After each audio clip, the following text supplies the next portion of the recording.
Buenas tardes a todos. Muchísimas gracias por su interés y bienvenidos a su última clase de historia griega. Fue un curso bastante largo y en teoría ya tienen ideas más claras sobre cuál fue el desarrollo de la historia griega y cuáles fueron sus protagonistas. Hoy terminamos viendo lo que se llama la herencia griega, o sea, qué dejaron los griegos al mundo antiguo, cuál fue la consecuencia de la conquista de Alejandro Magno y si se puede hablar de final de historia griega o no. Los últimos siglos del desarrollo de este pueblo, como pueblo independiente antes de ser conquistado por los romanos, ve el triunfo completo de la cultura griega y de la lengua griega, pero al mismo tiempo ve el crecimiento de la política y de la potencia romana. Es un proceso contemporáneo. Justo cuando los griegos habían obtenido el control casi de todo el mundo conocido, al menos el sector oriental, va creciendo en el poniente una potencia, en este caso en Italia, que será la de Roma, que conquistará todo. Entonces, el final y el inicio de otro periodo coinciden.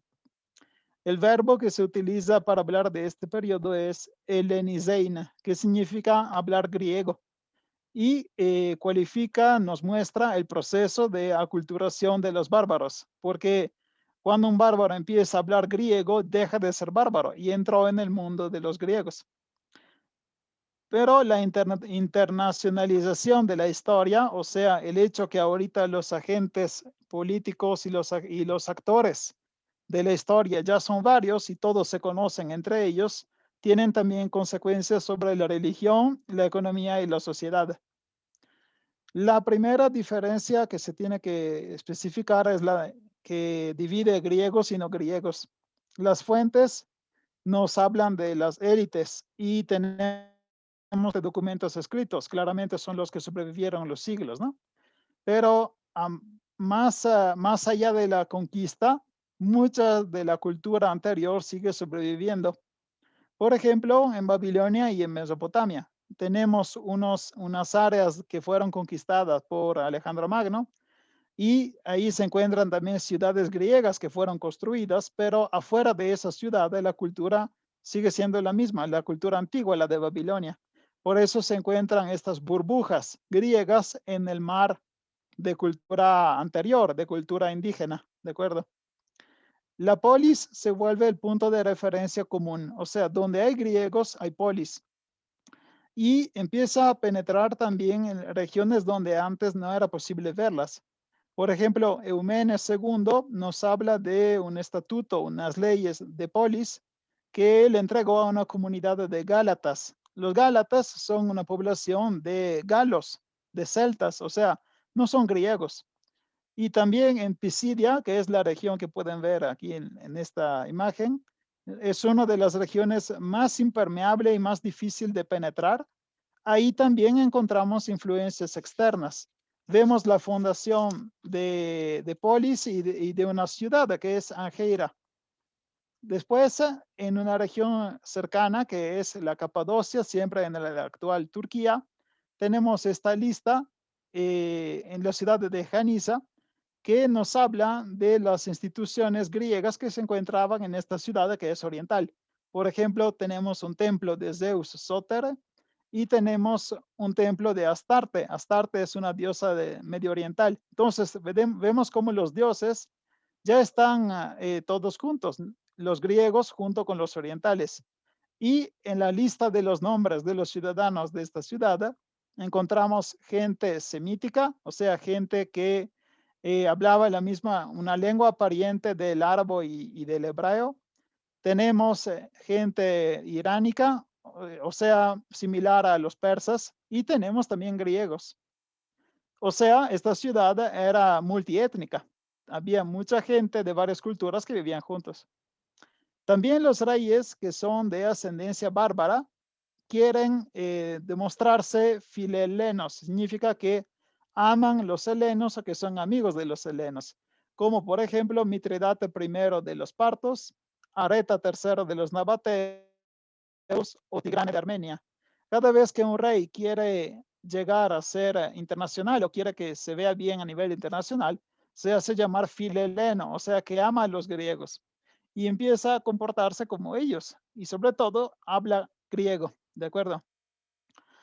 Otro carácter importante de esta época es el carácter cosmopolita de algunas ciudades, como aquí pueden ver Alejandría y Delos. Alejandría está en Egipto, Delos es una isla de Grecia, pero las dos en el segundo siglo antes de Cristo tenían una población mixta de griegos, itálicos, fenicios, sirianos, judíos y egipcios. ¿Se dan cuenta que significa que casi toda la gente que está en el Mediterráneo puede vivir en la misma ciudad? Realmente no había una división étnica tan fuerte que nos permitiera vivir juntos. Luego vamos a ver, hablando de Egipto, cómo en realidad algunas limitaciones sí existían. Vamos un poquito más lejos, llegamos hasta India, porque ustedes dirán que tiene que ver India, ¿no? Ahorita van a ver. Asoka o Ashoka, depende de cómo lo pronuncia, que era un rey de India, gobernó en el tercer siglo antes de Cristo. Y él difunde sus leyes, sus edictos, sus tratados en griego. Esto porque él se sentía en el mismo nivel que los demás reyes de su época. O sea, desde el Mediterráneo hasta India, los reyes se conocían entre ellos, entre sí, y así podían compartir una misma lengua para el nivel político o nivel diplomático. Por eso un rey de India piensa que es bien traducir también en griego sus leyes, ¿de acuerdo? En India las élites eran fuertemente helenizadas. Significa que los nobles, la gente que está cerca a la punta del poder, a la punta de la pirámide política, hablaban griego y sabían comportarse como griegos. Y los griegos eran conocidos con la palabra yavana y indicaban normalmente hombres sabios. O sea, en India se creía que los griegos eran gente de sabiduría. No los veía como algo horrible, ¿de acuerdo? También tenemos unos excavos en las ruinas de una ciudad llamada Ai-Khanum, que luego se identificó como la Alejandría sobre el Oxus en Afganistán, que nos dan otros elementos de esta unión cultural entre los pueblos. Tenemos en esta ciudad que, como ya les dije, está en Afganistán, o sea, está bastante lejos de Grecia, un teatro y un gimnasio, que son dos edificios típicos de la cultura griega. Y el palacio de esta es ciudad fundada por Alejandro, Alejandría sobre el Oxus, tenía unos elementos típicos de las dos culturas. Aquí pueden ver los muros del palacio están hechos con el estilo típico de Babilonia, o sea, de la cultura de Mesopotamia, mientras que el siempre palacio tiene columnas de estilo griego. Pueden ver que están mezcladas, ¿no? Esto nos demuestra realmente cómo las uniones sí podían sobrevivir una al lado de la otra. Otro ejemplo de esta unión es un señor llamado Menandro Soter. Menandro Soter reinó, gobernó en el segundo siglo antes de Cristo y es la perfecta unión entre griegos y hindú, población de India. ¿Por qué? Porque su reino abarcaba hasta el río Gange y su nombre, Menandro, está en griego. En India se conocía como Milinda. Este rey se volvió muy famoso no solo por ser un gran político, sino también por crear una obra literaria que habla de su conversión al budismo. O sea, realmente estamos viendo un mundo unido. Es un rey griego que se convirtió a la religión de Buda. Unir así las dos culturas, yo no sé cómo imaginarlo, ¿de acuerdo? Además de la política, la arquitectura y la cultura, tenemos también el desarrollo artístico que nos enseña cómo India y Grecia ya se estaban mezclando. Este tipo de arte que están viendo ahora se encuentra en la región del Gandhara. Y aquí podemos ver cómo se sobrevivió una unión estilística entre los dos pueblos. Lo que ven aquí es Atlante, el famoso mito de el gigante que está manteniendo sobre sus hombros el mundo, ¿no? Pero Atlante tiene algo de India. Pueden ver la forma que tiene la barba, su posición, no parece muy griego. Aquí a la derecha pueden ver Buda, pero Buda tiene algunos rasgos que parecen más griegos. Es la perfecta unión, ¿no? Esta región dejará de ser gobernada por los griegos en el primer siglo antes de Cristo, pero su estilo artístico sobrevivió por otros siglos. O sea, cuando la política griega ya no estaba, el arte siguió con este tipo de producción. Y vamos a ver lo que probablemente no se esperarían ver en un curso de historia griega, es el ejército de terracota. Es una imagen muy famosa, ¿no? Todos han visto esta enorme obra que es el ejército que fue hecha en el tercer siglo antes de Cristo en China, ¿no? O sea, ¿qué tiene que ver China con Grecia? Bueno, sí tiene que ver, porque cuando descubrieron el ejército, se dieron cuenta que tenía algo raro. Además del hecho que está perfecto, es hermoso y cada soldado es diferente uno del otro.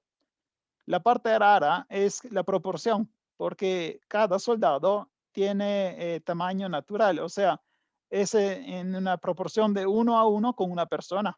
Significa que cada soldado realmente es alto como una persona normal. China no tenía este tipo de estilo. En China, la producción artística hacía estatuas o pequeñas o enormes. No había estatuas que tuvieran este tamaño de humano, de ser humano. En cambio, Grecia, ya lo sabrán bien, sí se especializó en arte con estatuas de tipo de tamaño natural, tamaño humano. ¿Por qué digo lo sabrán bien? Porque si han visto algún tipo de estatua griega o romana en algún museo, habrán visto que es grande como una persona normal, no es enorme, ¿de acuerdo? Este primer indicio sugirió a los arqueólogos que probablemente sí había algún tipo de influencia griega en la producción de este ejército, porque es la primera vez que aparece este tamaño natural. Pero una investigación más reciente, o sea, cuando digo que es reciente, significa que es del 2017, es muy fresca.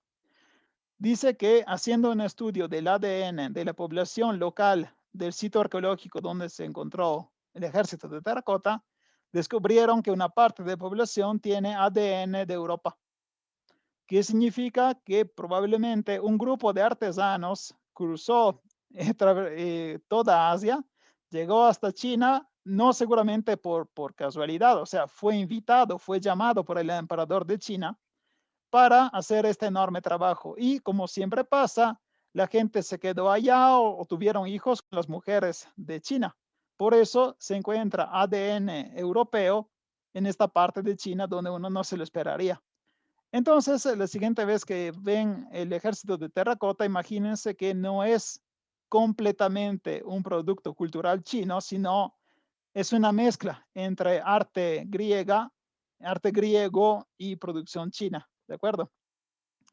Bueno, la documentación más importante sobre este periodo nos llega desde Egipto. Egipto era un país que ya estaba acostumbrado al dominio de los extranjeros y ellos conocían los griegos ya desde la época arcaica. Cuando llegó Alejandro Magno y conquistó Egipto, los egipcios aceptaron bastante bien la presencia de los griegos macedonios porque en realidad se concentraron solo en algunas áreas de Egipto, por ejemplo, el Bajo Egipto. El Bajo, acuérdense que es el norte. Entonces, los griegos y los macedonios estaban en el norte de Egipto y se concentraban principalmente en la capital, que es Alejandría. ¿Ok? El total de la población de la época más o menos eran 5 millones, pero los griegos representaban solo el 10 o 20% de población.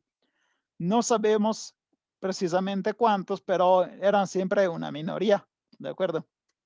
Alejandro y los Ptolomeos, o sea, la dinastía de faraones macedonios que gobernó Egipto hasta la conquista de Julio César. Bueno, hasta la llegada de Julio César y luego la conquista completa de Octaviano Augusto, estos se apoyaban sobre las élites egipcias y también contrataban tropas locales en el ejército. Entonces, el ejército de Egipto era una mezcla entre macedonios y egipcios. Pero en la realidad, en este país existían dos mundos diferentes. O sea, si tú eras egipcio o si tú eras macedonio, sí cambiaba bastante. En las tres ciudades griegas principales, que son Alejandría, Náucratis y Ptolemaide, estaban prohibidos, no se podían casar las dos poblaciones. Estaban prohibidos los matrimonios mixtos. Y hay alguna forma de discriminación judiciaria. Significa que si tú haces un crimen, haces algo de ilegal y eres egipcio, normalmente te golpean más respecto a que si eres macedonio. Esta discriminación judiciaria y esta división tiene que parecerle un poquito como el periodo de Sudáfrica con el apartheid, ¿no? Cuando la población negra y la población blanca no podían vivir juntos y a separarlos estaba la ley. Un punto de conflicto entre egipcios y macedonios era la cleruquía. La cleruquía es una colonia militar y prácticamente ¿cómo podría decir? Un grupo de soldados que viven en el territorio. Estos soldados claramente eran abusivos y se sentían como los dueños de esa tierra, ¿no? Y los granjeros tenían la obligación de los statmos. Statmos significa recibir y alimentar y alojar los clérigos, o sea, los soldados, cuando se estaban moviendo en el territorio. Ahora les explico con un ejemplo. Imagínense que ustedes son una familia de granjeros de Egipto. Les va llegando un grupo de 20 soldados. Estos 20 soldados les dice, buenas tardes, necesitamos su casa para dormir esta noche. Ustedes tienen que salirse de su casa y su casa será utilizada por los soldados. Pero los soldados no es que se quedan ahí simplemente durmiendo. También empiezan a comer de lo que hay y beber de lo que tienen. El día siguiente los soldados van porque siguen de viaje, pero ustedes perdieron su casa por una noche y ellos tragaron todo lo que querían. Esto es molesto, ¿no? Imagínense que esto sea legal, que el país pida que todos los egipcios apoyen a estos soldados, es bastante molesto, ¿no? Pero los archivos nos demuestran también un desprecio. La gente los griegos odiaban y se burlaban de los egipcios. Y estos egipcios tenían la obligación de aprender griego. Más o menos es la situación que estaba cuando España conquistó México, ¿de acuerdo? Es una división étnica en donde una parte pequeña está obligando a una mayoría a aprender un nuevo idioma y claramente hay puntos de conflicto. Pero a diferencia de México, España quería convertir la población, mientras que los griegos no querían convertir a los egipcios. Eran dos religiones que podían convivir juntos, no pasaba nada. Pero es difícil también calcular cuál es el valor del bilingüismo. O sea, no sabemos cuánta gente en Egipto realmente hablaba los dos idiomas, sobre todo más abajo de las élites. Las élites, la gente que estaba al gobierno, claramente hablaba los dos idiomas. Pero la persona de pueblo no se sabe. La aculturación, pero se ve también en una parte más baja de la población, la clase medio baja, porque en ese caso, ser un granjero egipcio o ser un granjero griego cambia muy poco. Tu vida es muy difícil de todas formas. Y lo que sorprende es que más bajamos en la sociedad, más vamos a checar cómo vivía la población pobre y más descubrimos que la aculturación funciona al contrario. O sea, en la clase baja, los griegos son influenciados por los egipcios. Y así encontramos entre los pueblitos y las ciudades que están más afuera del centro político y económico, como algunos griegos sí se casaban con algunos egipcios. Y cuando moría el griego, su tumba tenía el estilo egipcio. O sea, si tú vas a ver la élite del país, todos se comportaban como griegos. Si tú vas a ver la clase baja, se comportaban como egipcios.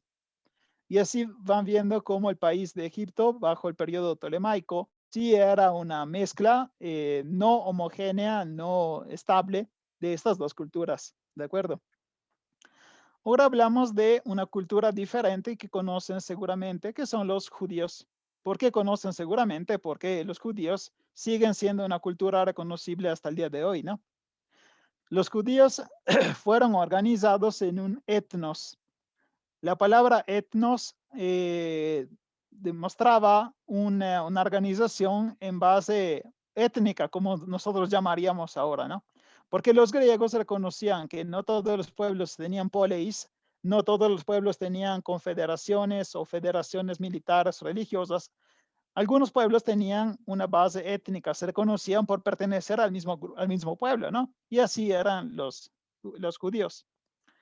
Y el etnos de los judíos era gobernado por un gran sacerdote y un consejo de los ancianos. Ellos tenían una cierta autonomía bajo los lágides, porque cuando Egipto dominaba este lugar, la dinastía eran los Ptolomeos, les dieron bastante autonomía a los judíos. Pero en el 200 antes de Cristo, la región de Judea fue conquistada por Antíoco III, o sea que pasó del imperio de Egipto hasta el imperio de Siria. Ahí empezaron a empeorar las cosas, porque la población era bastante heterogénea, o sea, era muy diferente en sus gustos, sus exigencias y su nivel de helenización. Pero la élite era bastante helenizada, así como ejemplo la familia de los Tobíades. Mientras que la población más modesta, los que tenían menos dinero y menos poder, seguían varias tendencias religiosas. Entre esas, una tendencia muy importante desde el punto de vista de la formación religiosa son los Hasidim. Los Hasidim son los escribas que iban analizando e interpretando la Torá, o sea, la ley religiosa de los judíos. Esta diferencia en la población también tenía un reflejo en la aristocracia de los sacerdotes. Existían entonces unos hebreos helenizados y helenista o filheleno que a empezar con el año 175 antes de Cristo empezaron una política de helenización violenta y rápida. Querían construir una polis en el territorio de Judea y un gimnasio. Y Antíoco IV, este rey de Siria, secuestró el tesoro del templo durante la séptima guerra siríaca. O sea, empezó a utilizar el tesoro del templo como si fuera una caja personal. Inicia entonces una revuelta que será terminada solo con la llegada del ejército del rey y empiezan unas persecuciones. En el 167, el templo será dedicado a Zeus Olimpio, o sea, el templo de Jerusalén, en donde estaba el lugar de Adonai, de Yahvé, como quieren llamarlo, será dedicado a un dios griego, Zeus, Olimpio. Y en ese mismo decreto del año 167 se obligaba a los judíos a abandonar la ley y a dejar de comportarse como judíos. O sea, dejar de festejar sus fiestas, dejar de tener la diferencia de alimentos, dejar de no adorar al dios griego. Entonces explota esa vez sí una revuelta enorme. Se llama revuelta de los macabeos. La palabra macabeo significa martillo y les puede dar la idea de cuánta violencia tenía el jefe de esta revuelta. Todo empezó con el sacerdote Matatías. Matatías era de la familia Asmonea y cuando vio que había un judío maldito que estaba intentando arruinar el templo para dedicarlo al dios Zeus, el sacerdote Matatías lo mató y junto con sus hijos se escapó en las colinas y también varios seguidores luego los alcanzaron en las colinas y las montañas alrededor de Israel. Y ahí empezó a organizarse la revuelta de este sacerdote Matatías y sus 5 hijos. El primer hijo que tomó el mando de la revuelta fue Judas, y él logró guiar la revuelta hasta conquistar y ocupar Jerusalén. O sea, sí logró conquistar la capital. Y después reconsagró, o sea, otra vez volvió sagrado el templo de Jerusalén en el año 164. En memoria de ese evento, existió y empezó a celebrarse la fiesta de Hanukkah, porque en la fiesta de Hanukkah se celebra como la cantidad de aceite necesario para mantenerse viva la llama durante unos días, si se alcanzó por milagro, porque el aceite que tenía el templo no era suficiente. Entonces reconoce que es una intervención divina el hecho que este aceite permitió reconsagrar el templo en los días correctos. Entonces, cuando van a escuchar de la fiesta de Hanukkah, pueden saber que es exactamente durante este periodo de la revuelta de los macabeos. Este Judas murió en el 161 y sigue como líder nuevo es Jonatán, su hermano, hasta que él también morirá, pero asesinado.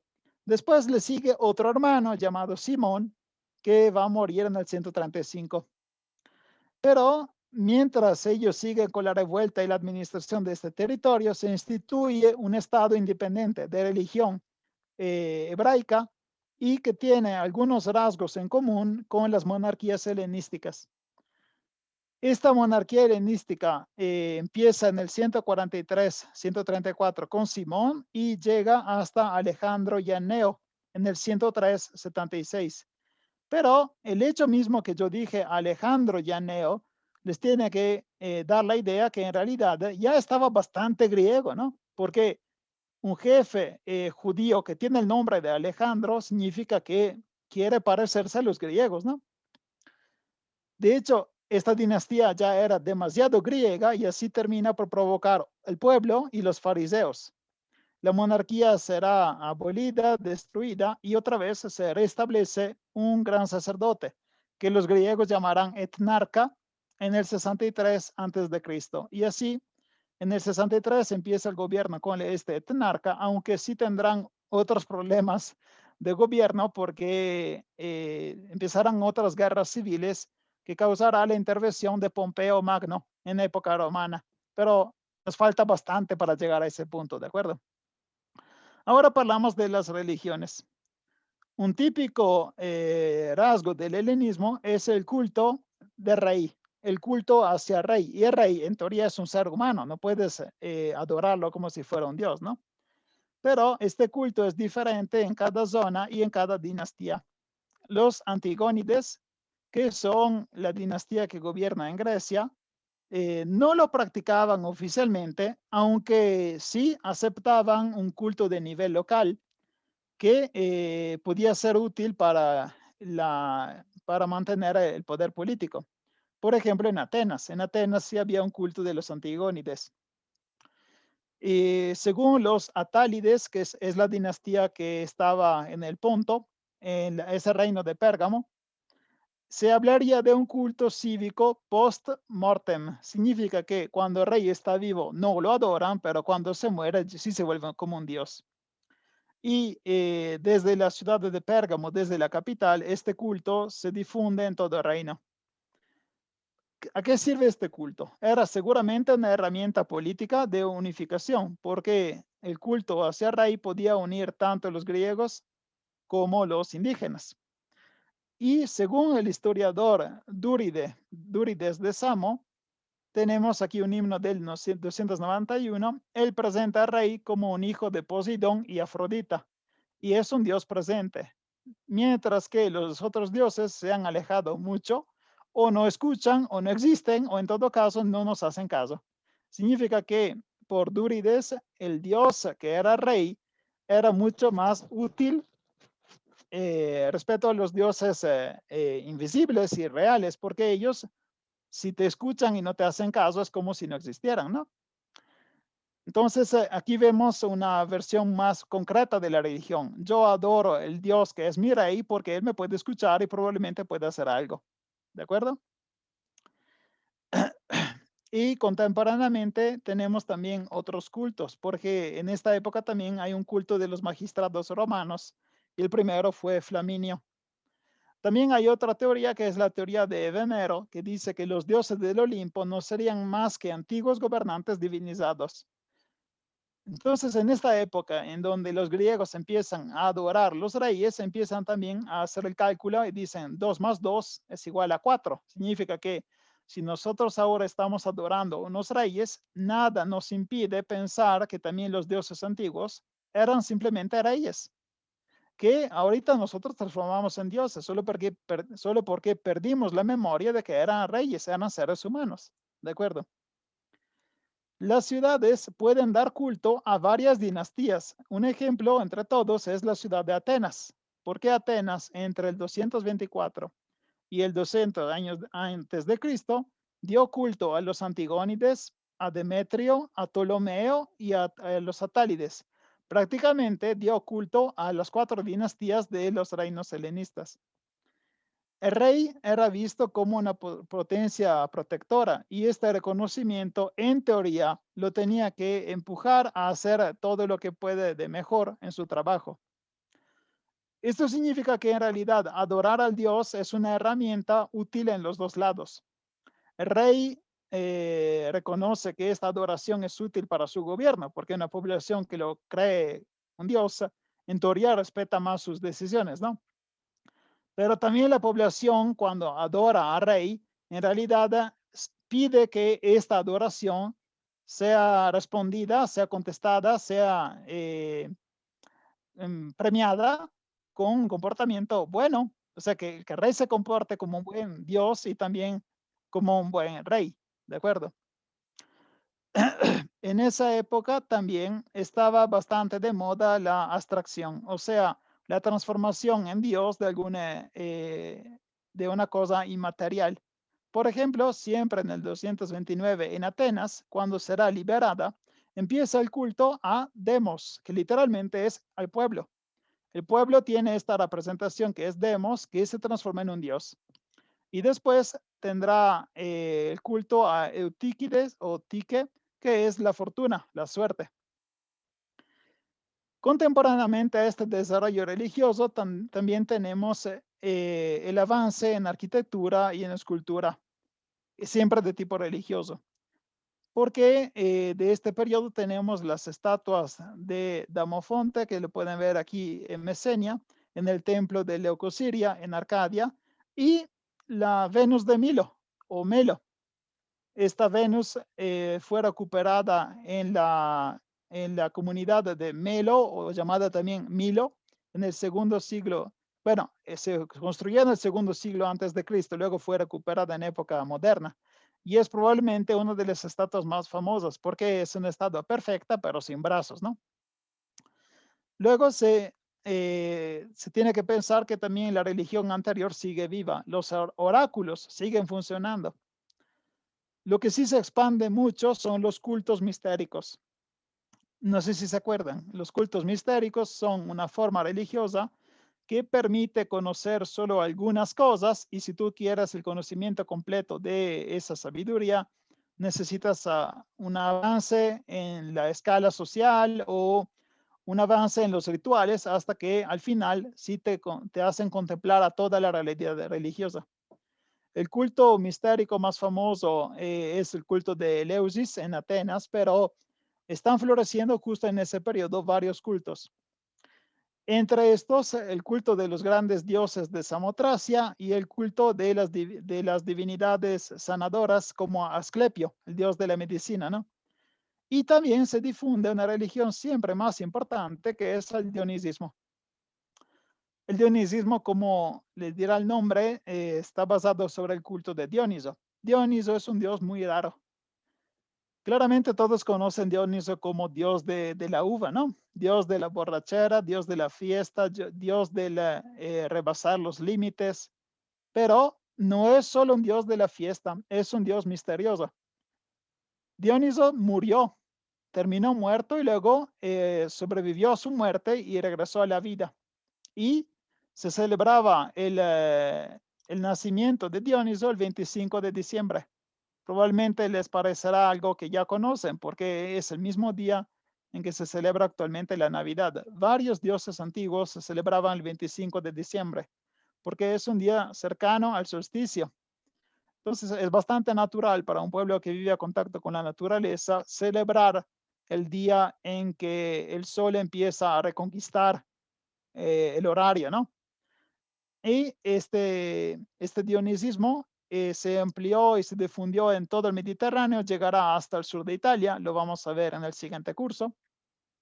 Y a empujarlo son principalmente las dinastías de los Lágides, o sea, los de Egipto, y los Atálides, que son la dinastía del reino de Pérgamo.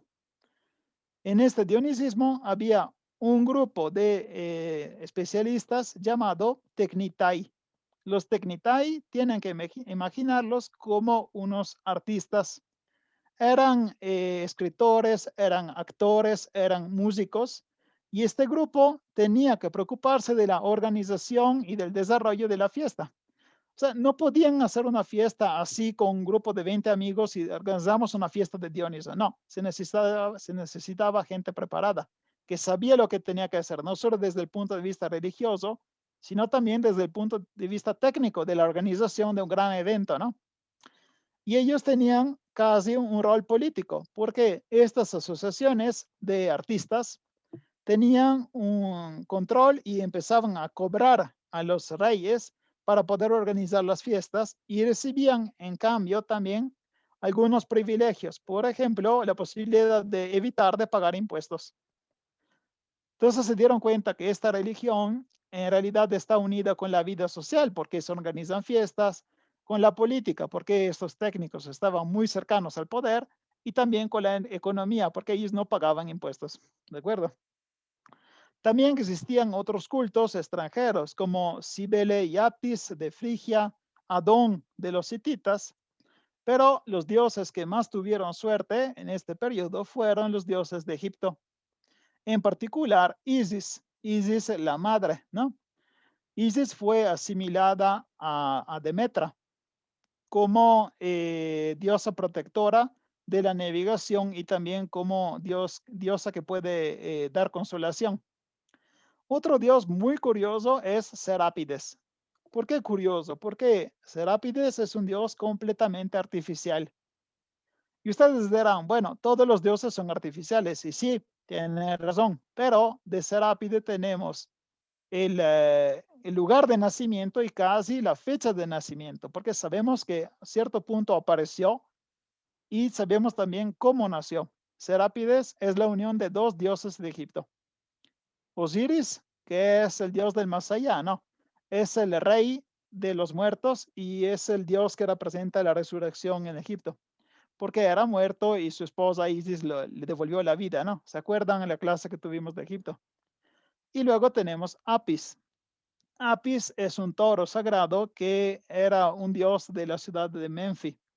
Bueno, los griegos unieron estos dos dioses y crearon Osiris Apis, que salió como Osiris Apis y actualmente se llama Serápides. Serápides es este señor que tiene en la cabeza un cono.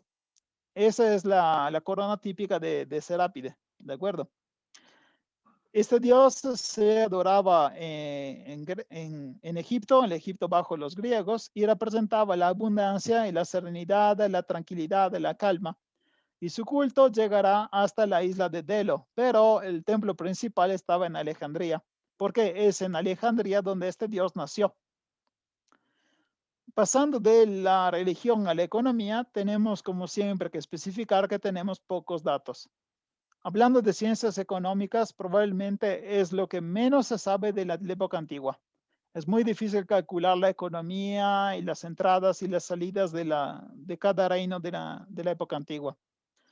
Entonces, nos falta información, pero sin duda hubo un crecimiento en esta época, sobre todo hablando de la circulación de la moneda, el desarrollo del banco, porque vamos a ver cómo nacieron los bancos en este periodo, y el comercio.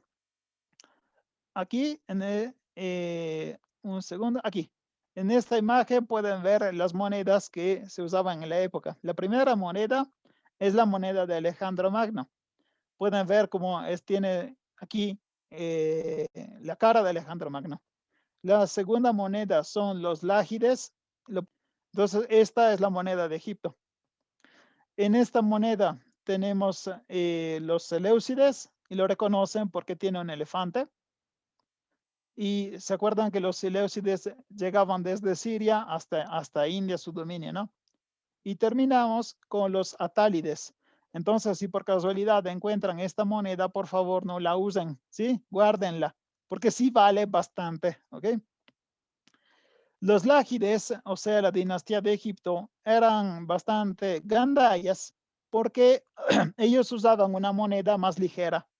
Tenían el 17% de metal menos respecto a las demás monedas. ¿Por qué esto sería una práctica de gandallas? Porque cada vez que una persona pasaba de un país al otro, necesitaba cambiar sus monedas, como exactamente pasa el día de hoy, ¿no?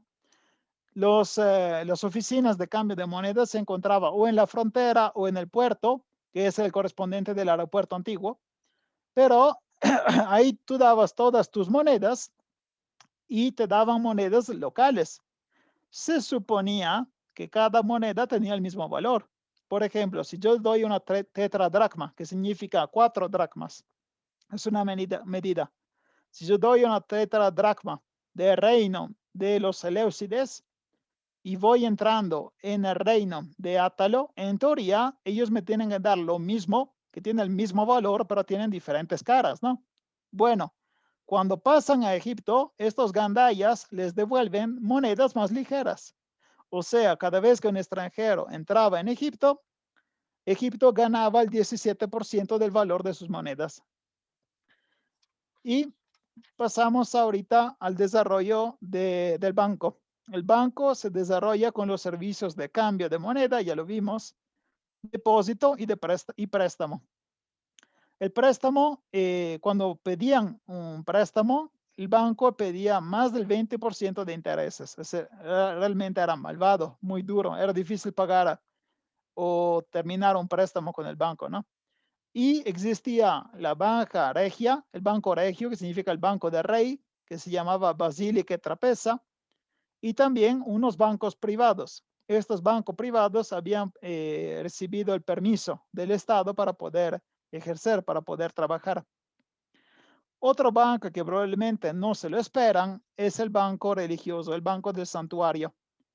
En este caso, el más grande seguramente es el santuario de Apolo en la isla de Delos. Ese santuario al mismo tiempo es un instituto económico, ¿de acuerdo? Otra señal del aumento de la economía es cómo aumentan los puertos y las rutas comerciales. La ruta principal conectaba a Alejandría de Egipto con la isla de Rodas, con Delo, con Atenas, hasta llegar a Italia. En Italia, dos puertos principales eran Pozzuoli y Ostia. Ostia es el puerto de Roma, o sea que Roma ya estaba en la ruta de comercio principal del Mediterráneo. Los Seleucides, que son el reino de Siria, los Seleucides comerciaban con India, mientras que los Ptolomeos, los Ptolemaicos, habían abierto una segunda vez un canal que permitían conectar el río Nilo con el Mar Rojo. Aquí lo pueden ver. Aquí en el norte está el río, ¿no? Que termina con un delta, la parte final. En este ramo de río abrieron un canal que cruzaba todo el desierto y que permitía a un barco que subía desde el río Nilo cruzar por aquí y entrar en el Mar Rojo, ¿de acuerdo? Entonces, este canal claramente les permitía comerciar con la parte oriental y tenían puertos en todo el Mar Rojo para poder comerciar hasta Arabia Félix, que es el actual país de Yemen, y hasta India. La cerámica griega se encontró en todo el camino hasta India y hasta en la isla de Sri Lanka, en el sur de India.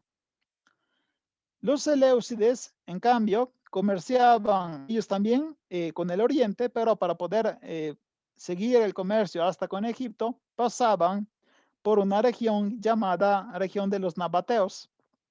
Actualmente se llama Jordania.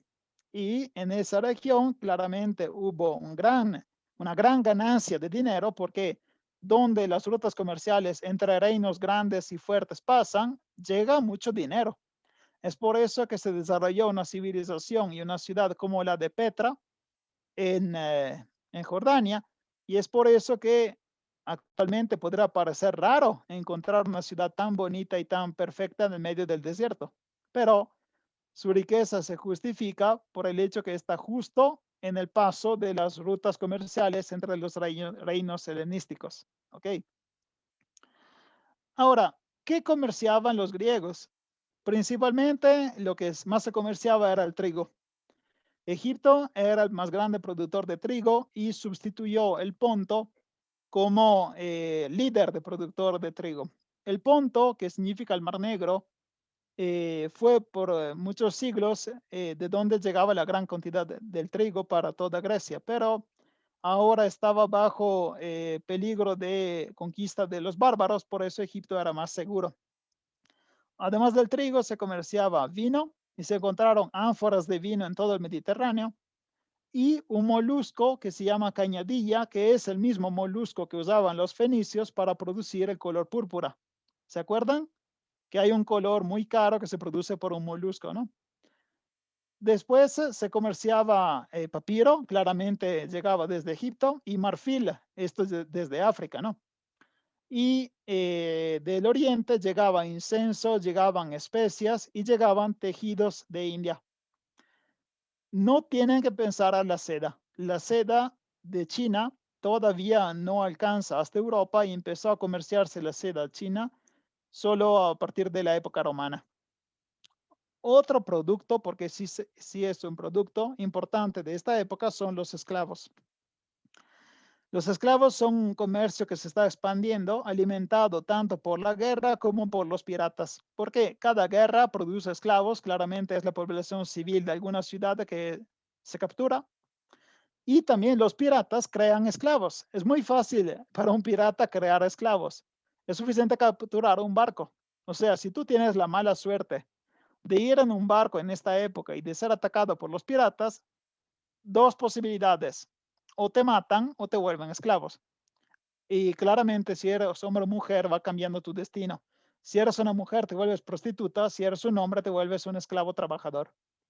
Es una vida espantosa en los dos casos, ¿de acuerdo? Porque los esclavos no duraban mucho. Pero este comercio se está expandiendo, sobre todo por los piratas de Creta y de Cilicia, también porque tienen un gran cliente. El gran cliente era Roma. Roma come esclavos como si fueran papas. Realmente necesita un flujo continuo de esclavos. Es el mismo problema que encuentra México con Estados Unidos. México es un país donde se produce y se comercia droga, pero solo porque tiene un gran cliente que son Estados Unidos. Si Estados Unidos dejara de consumir drogas, México ya terminaría con su problema de narcos. Lo mismo tenía el Mediterráneo. Si Roma dejaba de pedir esclavos, dejaban de producir esclavos, o sea, dejaban de esclavizar a la gente. Pero siempre donde hay un cliente, hay posibilidad de mercado, ¿no? Y así, una gran parte del comercio eran seres humanos. Este periodo normalmente se conoce por el avance tecnológico y técnico y de ingeniería, pero la gran parte de los avances fueron hechos en el arte militar. La que más sorprende probablemente es esta herramienta llamada Helépolis. La Helépolis era literalmente una torre que se puede mover, lo pueden ver, ¿no?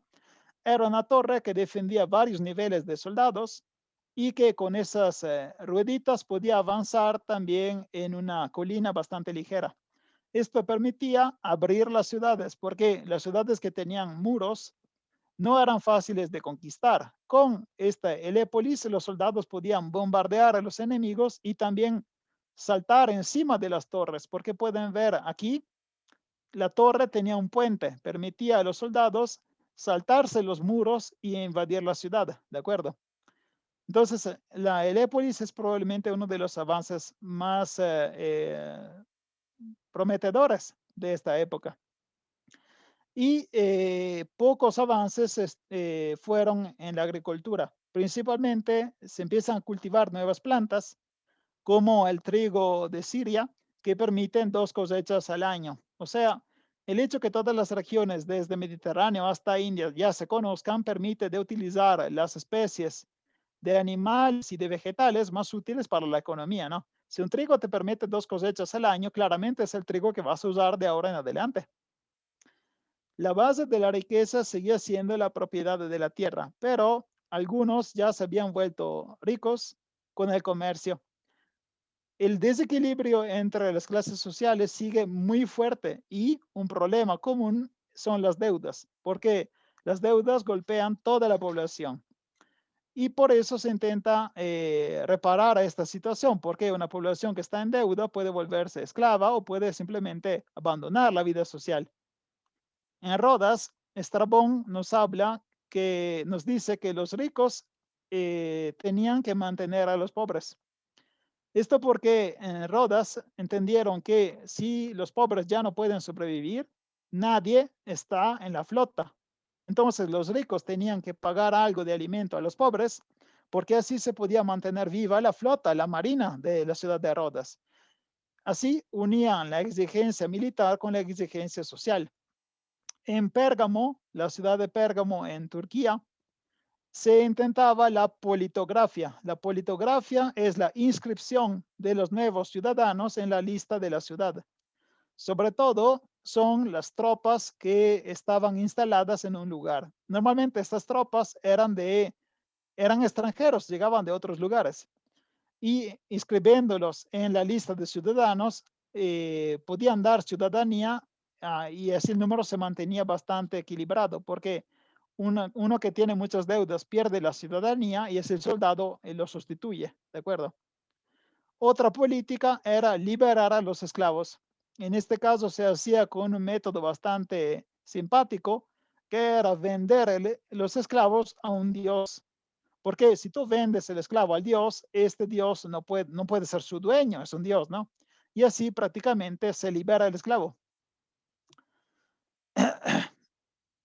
Ahora pasamos a hablar de la ciudad más grande y más importante de la época, que es Alejandría de Egipto. Esta ciudad, pueden ver aquí, tiene una planta de tipo ortogonal, o sea, tiene calles que con ángulos de 90 grados, exactamente como hacían los romanos. Y la avenida principal que llegaba del oriente hasta el poniente tenía un ancho de 30 metros. Imagínense qué gran avenida era, ¿no? Como pueden ver aquí, Alejandría llevaba dos puertos. Tenía un puerto en la parte norte que se llamaba Gran Puerto y que daba hacia el Mediterráneo. Y tenía un puerto en el sur, en el lago Mareotis, que conectaba con el Nilo. Entonces, Alejandría podría conectarse directamente con todas las potencias del Mediterráneo y al mismo tiempo podría conectarse con todo el Nilo a través de este lago Mareotis. ¿De acuerdo?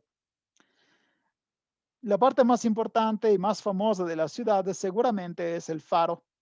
El faro se construyó en el 280 a.C., en la que era una isla. Luego se transformó en una península. Lograron conectarlo con la tierra. Y este faro se podía ver desde 70 kilómetros de distancia. Y además de dar la dirección a los barcos que llegaban desde el Mediterráneo, era también un símbolo de poder y de conocimiento, ¿no? El santuario principal de la ciudad se llamaba Serapeion y era claramente el templo del dios Serápides. ¿Se acuerdan lo que le acabo de explicar, no? Mientras que otro edificio importante era la tumba o mausoleo de Alejandro Magno, pero no estamos seguros de dónde estaba. Nunca se encontró. Seguramente está sepultado bajo Alejandría actual, pero no pueden romper toda la ciudad para buscar la tumba de Alejandro, ¿no? La población de Alejandría eran 400.000 personas y estaba bastante mezclada. Había macedonios, había griegos, había orientales y había judíos. Los judíos estaban en la colonia llamada Delta. Bajo Ptolomeo II empezó un evento muy importante para la historia y en general para la producción cultural, porque en Alejandría de Egipto empezó la traducción de la Biblia. Cuando yo digo Biblia, no tienen que pensar al Nuevo Testamento, sino al Antiguo, porque la Torá, el Tanakh, o sea, el libro de Torá, Nevi'im, Ketuvim, que significa la Torá, Pentateuco, los profetas y los escritos, son la base del Antiguo Testamento para los cristianos, ¿no? Pero eran ya libros que eran sagrados para los judíos. Entonces, en esta Alejandría se llamaron 70 sabios. Estos 70 sabios llegaron desde Jerusalén precisamente para traducir el Antiguo Testamento de la lengua hebraica a la griega. Los egipcios llamaban la ciudad obras, o sea, racotis, porque esta ciudad seguía en obras, seguía expandiéndose, seguía construyéndose. Y las instituciones políticas que tenían eran similares a las de Atenas. Tenía hierodas, tenían una bulé, que es el órgano principal de los ciudadanos. Tenía la eclesia, que es la unión de todos los ciudadanos, y tenían los pritanes, que son los magistrados. O sea, decimos que agarró como modelo Atenas. También entre las instituciones más famosas de Alejandría está el museo. Todos conocen la palabra museo. Es una palabra internacional, pero el concepto moderno de museo no es igual al anterior. Museo es el lugar de las musas. Las musas son esos seres míticos que en teoría tenían que inspirar a las artes a todos los que tienen suficiente abertura mental para poder entenderlas, ¿no? Entonces, el Museo de Alejandría de Egipto era el lugar donde los estudiosos se encontraban y avanzaban en cada disciplina y eran mantenidos por el Estado. El Estado, el gobierno, pagaba este museo. Y al lado del museo estaba la biblioteca, la famosa biblioteca de Alejandría de Egipto. Esta biblioteca tenía un número que no sabemos muy bien cuántos eran, pero se habla de 500,000 libros. Esta biblioteca de Alejandría era la más importante de la época y tenía también un proceso natural de crecimiento. Cada vez que un barco llegaba a Alejandría de Egipto, los responsables del puerto secuestraban todos los libros que tenía el barco y los copiaban. Y solo una vez que el libro estaba copiado, permitían al barco de irse. Y se quedaban con el original y le devolvían una copia. De esta forma, cada barco que entraba en Alejandría iba a expandir la biblioteca de Alejandría, de la ciudad, ¿no? Ahora, mucho se dijo sobre su destrucción. Muchos dijeron, fue una tragedia espantosa con la destrucción de la biblioteca de Alejandría. Todo el mundo antiguo perdió su conocimiento. Ya estaríamos colonizando Marte si no fuera por la destrucción de la biblioteca de Alejandría. Eso es mucho chorro. O sea, sí, la biblioteca era muy importante, sí, era un centro de estudio, pero no era el único. Y la destrucción no pasó en un solo momento, se pasó al menos en 3 eventos diferentes. El primero fue Julio César, que por error quemó una parte de la biblioteca.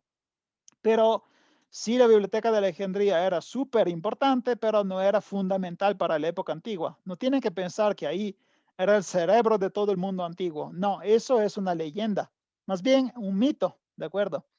Entonces, la siguiente persona que les dice, qué lástima que se perdió la biblioteca de Alejandría, si no, ya estaríamos en el espacio, pueden decirle que no es cierto, ¿de acuerdo? En esta biblioteca también nació la crítica filológica, o sea, el estudio de los textos y la diferencia entre la evolución de la lengua.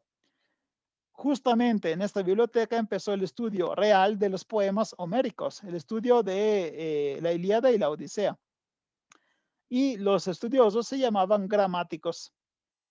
En el tercer siglo también hubo un impulso muy grande de las ciencias. Aquí les encontré un resumen. Las ciencias que más fueron desarrolladas fueron las matemáticas, la geometría y la física con Euclides, los elementos y Arquímedes, el número pi griega, las esferas, los cilindros y la hidrostática. La astronomía se desarrolló con la importante teoría heliocéntrica de Aristarco de Samos. Esta teoría claramente establecía que al centro del sistema estaba el Sol y la Tierra rodaba eh, bueno, iba rodando alrededor del Sol. Entonces, no es que Galileo fue el primero a pensar esto o que fue el primero a tener este intuito. Se descubrió ya en época antigua, solo que luego se olvidó y la Europa la recuperó solo en el siglo XVI, ¿de acuerdo? Luego, estudios de mecánica con Ctesibius, que es hidráulica, bombas, órgano y Filón de Bizancio, máquinas de asedio, fortificaciones. Terminamos con Eratóstenes de Cirene, que logra medir la circunferencia de la Tierra con notable precisión y establece el principio de paralelos y meridianos.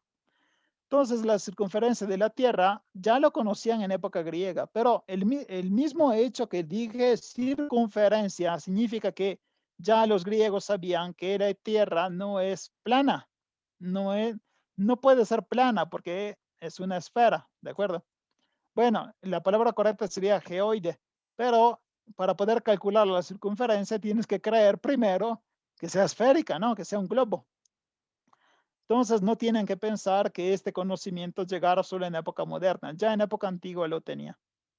Ahora pasamos a una ciencia que probablemente es un poquito más dura de tragar, que es la ciencia médica. ¿Por qué digo que es dura de tragar? Porque el desarrollo de la medicina en Alejandría de Egipto fue bastante duro y cruento. Prácticamente la medicina se desarrolló mucho conociendo el sistema nervioso, circulatorio y digestivo. Pero esto se hizo porque los primeros dos Ptolomeos, o sea, los primeros dos faraones griegos, quitaron el divieto, quitaron la prohibición a la vivisección. Esto significa que los científicos y los médicos iban seccionando personas vivas. Era una tortura. Y así podían estudiar cómo funcionaba el cuerpo humano. Y también se hicieron estudios sobre los venenos y los antídotos. Seguramente algunos de ustedes son chismosos o simplemente curiosos. Y se preguntará quién eran las personas que terminaban abiertas por ser estudiadas, ¿no? Eran criminales. Normalmente era gente que ya estaba condenada a morir. Eran criminales duros, o sea, criminales, asesinos, violadores. O tienen que pensar que en la época era muy difícil dar justicia. Nosotros no sabemos cuántos de estos criminales realmente eran culpables o si eran unos inocentes que terminaron en la cárcel y luego terminaron en el quirófano abiertos vivos. Entonces, este tipo de ciencia que usa las personas vivas y que decimos que reduce el cuerpo humano en una obra que estudiar y no piensa que esta persona está siendo torturada, se recuperará solo con la Alemania de los nazis, porque Grecia es la primera que reconoce este tipo de maltrato a los hombres y los nazis lo recuperarán, ¿no? Pero esta vivisección funcionó solo con los primeros dos Ptolomeos, luego ya dejaron de viviseccionar a la gente. Contemporáneamente a este desarrollo tenemos también la pasión por el oculto, lo que no se conoce, la magia y lo irracional, y también la astrología. Un ejemplo de esta unión es Hiparco de Nicea, porque Hiparco era contemporáneamente un astrónomo y un astrólogo. Entonces estudiaba los cuerpos celestes en sus características de matemático y cálculo y veía cómo iban moviéndose y las relaciones entre los planetas, pero al mismo tiempo calculaba cuál era la consecuencia en la vida normal de la gente y cuál era la consecuencia si Marte estaba en tal fase, si Mercurio pasaba por esa parte del cielo. Era una unión de las dos ciencias, astrónomo y astrólogo. Ahora, normalmente cuando doy una lección, un curso de historia griega, ya pasó 3 veces, termino explicando de esta cosa porque quiero dejar las partes curiosas al final de la clase. Esta máquina se llama máquina de Antiquitera y Antiquitera era una isla donde se encontró. Se llama Antiquitera o Antichitera o Anticitera, depende del idioma, entonces podrán encontrar diferentes versiones. Se descubrió en el 1900, o sea, ya hace más de un siglo, por unos buzos que iban buscando esponjas de mar, esponjas marinas. Entonces, estos buzos, perdón, estaban bajo el mar buscando esponjas y encontraron este reperto arqueológico, que era parte de un barco en donde se encontraron también otros repertos. Solo en el 1951, los investigadores se dieron cuenta de que tenía algo raro, porque este manufacto, esta obra humana, tenía una parte mecánica que se salía. ¿Pueden ver? Entonces, lo que parecía una piedra, porque en realidad tiene como un tamaño de un libro chiquito, tiene un tamaño de 30 centímetros por 15. En su interior tenía varios engranes. aquí pueden ver la reproducción de cómo era. Y estos engranes estaban cubiertos de inscripciones. Tenían 2000 caracteres y era prácticamente una máquina en el sentido moderno del término. No era un objeto sagrado, era un objeto útil, ¿de acuerdo? Ahora actualmente se encuentra en el Museo Arqueológico de Atenas y se construyó entre el 250 y el 150 antes de Cristo. Y seguramente se van preguntando, ¿a qué sirve esta cosa, no? Y sí tienen razón. Esta máquina era necesaria para poder calcular las fases lunares, las fases de la luna, el calendario les daba el día perfecto, las fechas de las Olimpiadas y los movimientos de los 5 planetas. Era prácticamente era un calendario muy complejo que te daba también los eventos principales. Y ustedes pensarán, ¿por qué las Olimpiadas?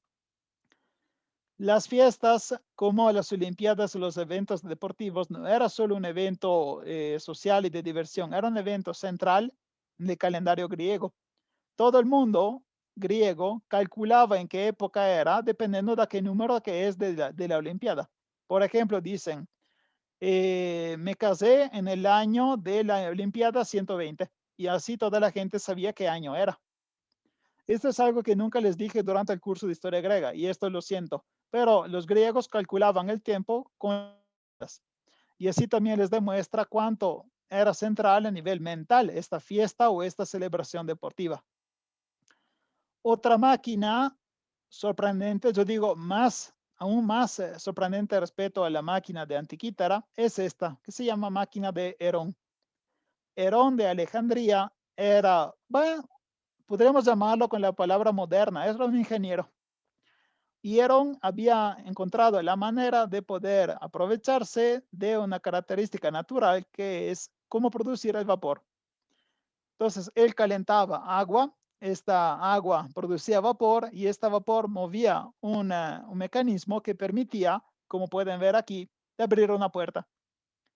Todo esto era nada más para abrir una puerta. ¿Por qué quería abrirla de esta forma? Porque era la puerta de un templo. El objetivo de Herón era demostrar que esta puerta se abría sola para mostrar al pueblo que había magia, o hoy diríamos había la presencia de Dios en ese templo, pero a moverlo no era mano humana, por eso era tan increíble para ellos, ¿no? Por primera vez veían una puerta abrirse sola, no por el viento ni por personas. Y ustedes dirán, ¿para qué nos enseñas esto? O sea, ¿para qué consideras increíble esta máquina? Es mucho más linda la máquina de Antiquítera, ¿no? Sí, sinceramente, se ve más bonita. Pero el chiste de la máquina de Herón es que sin querer, este Herón había encontrado la manera de utilizar una potencia de la naturaleza, que es el vapor. El vapor es lo que, y la utilización del vapor es lo que dio inicio a la revolución industrial. La revolución industrial que empezó en el 1700 en Inglaterra y luego se difundió en el resto de Europa es lo que permitió la entrada del mundo en la época moderna. El desarrollo de la velocidad de la tecnología, de todo lo que vemos como mundo natural, porque las máquinas ayudan a la vida y también la arruinan más rápidamente si la aplicas a la guerra. Entonces, sin querer, los griegos ya estaban a un paso de la revolución industrial. Si Herón hubiese desarrollado mejor esta máquina, probablemente tendría una tecnología que le permitía también defenderse de los romanos. Imagínense una revolución industrial aplicada a la época antigua. ¿Por qué no pasó esto? Bueno, normalmente los descubrimientos y los avances no llegan porque una persona lo descubre y ya.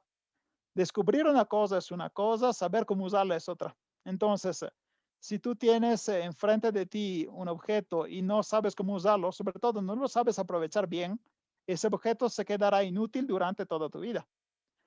El vapor ya estaba a portada de mano de los griegos, sí es cierto, pero faltaba la intuición para poder aplicarlo a algo más grande, como por ejemplo la producción de manufactos o la aplicación en partes industriales como la extracción de minerales, ¿no?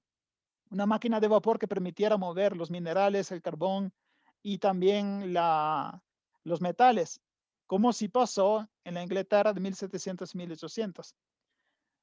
Y otra cosa que no permitió a la máquina a vapor de poder desarrollarse en época antigua fue Roma, porque Roma tenía una economía que se basaba sobre la esclavitud. No necesitaba ni de máquinas, ni de robot, ni de empresas, porque sus máquinas ya las tenía. Eran máquinas que hablaban y son los esclavos. Un sistema económico que se basa sobre la esclavitud no tiene progreso científico, porque en realidad tiene toda la potencia mecánica que quiere, porque los esclavos son baratos relativamente a lo que pueden hacer, ¿de acuerdo? Entonces, para terminar, ¿qué dejaron estos griegos al mundo actual? Muchísimo, porque no estoy hablando solo del idioma. Nosotros usamos muchas palabras que tienen forma griega, origen griego, y que fueron simplemente traducidas en los demás idiomas de la época moderna, sino también la forma de pensar. El hecho que nosotros queremos una democracia, el hecho que sabemos que es un ciudadano, el hecho que nosotros reconocemos como frontera mental de nuestro país, el hecho que los que viven allá son diferentes. Una diferencia enorme que dieron es la que tienen entre este y oeste, o sea, poniente y oriente. La frontera mental era la diferencia entre Grecia y Turquía. Grecia era el primer y último país del poniente, del occidente, y Turquía era el primer país del oriente, y esta diferencia sigue hasta el día de hoy. Ustedes van a Turquía y ya se sienten en oriente. Mentalmente se sienten en oriente, aunque realmente hicieron solo pocos kilómetros desde Grecia. Y es lo que provocó el nacimiento de Europa.